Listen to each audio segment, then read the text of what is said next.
Hey guys, medyo nakakaba yung parating na bagyong uwan. Ang lakas daw talaga at sana hindi tayo masyadong tamaan. Pero kung sakali man, sana mag-ingat tayong lahat.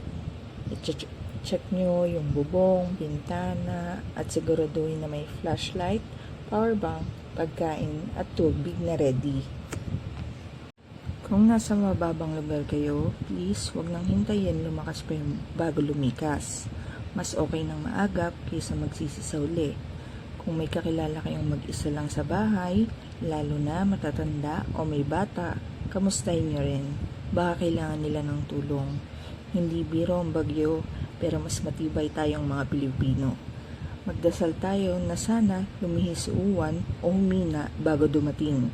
Ingat kayong lahat.